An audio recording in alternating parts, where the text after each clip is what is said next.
Number 1. The Axe Murder House. The Villisca Axe Murder House in Villisca, Iowa is a well-known tourist attraction for ghost hunters and horror lovers alike. The site of a gruesome unsolved 1912 murder in which 6 children and 2 adults had their skulls completely crushed by the axe of an unknown perpetrator was purchased in 1994, restored to its 1912 condition, and converted into a tourist destination. It cost $428 a night to stay at the old haunted home, where visitors always report strange paranormal experiences, such as visions of a man with an axe roaming the halls or faint screams of children. But in November of 2014, the haunting took a darker turn. Robert Stephen Larson Jr., who was 37 at the time of Rhinelander, was on a regular recreational paranormal visit with friends when true horror struck. The Montgomery County Sheriff's Office said Larson suffered the self-inflicted injury about 12:45 a.m., which is around the same time as the 1912 axe murders in the house began. Larson recovered from his injuries, but has never spoken publicly about what occurred that day. For Martha Lynn, the owner of the home, the incident was very upsetting. It's publicity, but it's not the exact kind of publicity you would desire to have. I don't want people thinking that when they come to the Villisca Axe Murder House, something's going to happen that's going to make them do something like that. The house remains open for tourist visits and overnight stays today. Number 2. The Haunted Doll. When you think of haunted dolls, it's likely the creepy old Victorian-looking porcelain kind that springs to mind, none of which you probably have laying around.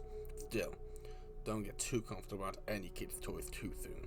Though, a Disney Frozen Elsa doll that was gifted for Christmas in 2013 in the Houston area made headlines early this year when it seemingly became haunted.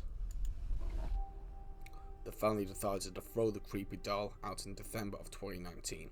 Weeks later, they found it inside a bench in their living room. The kids insisted they didn't put it there, but I believe them because they wouldn't have dug through the garbage outside. Mandania told KPRC2 Houston News. At that point, Elsa ceased to sing the English rendition of Let It Go altogether, speaking only Spanish when pressed. The family then double-bagged the bizarre doll and placed it at the bottom of their garbage, which was then taken out on the garbage day. They went on a trip shortly after, but when they returned, Elsa too has come back and was waiting in the backyard of their home. This time, the family mailed Elsa to a family friend in Minnesota, who taped the haunted doll to the front bumper of his truck. He didn't seem to have made its way back to Houston yet, as her Mandania's latest February Facebook update on the creepy doll.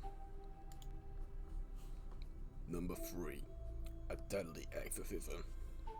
In August 2016, in North London, 26-year-old Kennedy Ife began acting strange and aggressive following a pain in his throat. He reportedly bit his father, threatened to cut off his own penis, and complained of a python or snake inside of him, before his family was framed into a bed with cable ties and excessive force. Kennedy Ife had been bound to his bed for 3 days without medical attention when his brother called emergency services, explaining that Kennedy Ife was complaining of dehydration. He appeared to have developed breathing issues and was pronounced dead at 10:17 a.m. While police were at the house, Colin Ife allegedly carried out an attempted resurrection by chanting and praying for Mr. Ife. All 7 of Kennedy Ife's family members were accused of manslaughter, false imprisonment, and causing or allowing the death of a vulnerable adult. A post-mortem examination revealed over 60 wounds, including a possible bite on Kennedy Ife's body, and his father, Kennedy Ife, along with 4 of his brothers, sustained injuries as well.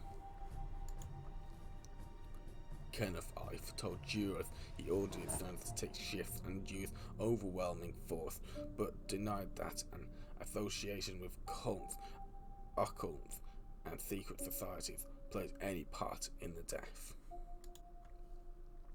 After a 4-day jury deliberation, all 7 family members were cleared of charges on March 14, 2019.